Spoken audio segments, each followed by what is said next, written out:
Hello, so here's how to complete the assignment. You're going to, of course, get into Blackboard and then click on Assignments on the left-hand side of the screen.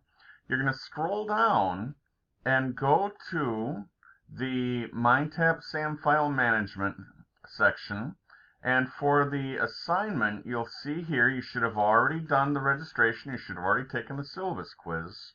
These are training things to practice, and then you're going to take the exam. So you're going to go here and click, and then launch this, which will take you to the Cengage SAM site.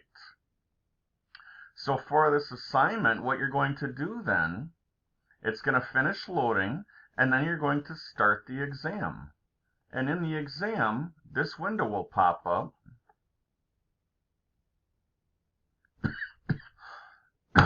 And it'll tell you right here on the instructions what you're supposed to do. So in the precision folder, and you can tell you're in the precision folder here and here, create a folder and use the name workshop. So how do you create a folder? Well, you're going to use the new folder button and then follow the steps that you have practiced.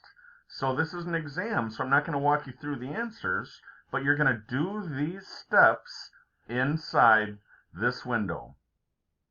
Good luck. Let me know if you have any other questions. Thank you.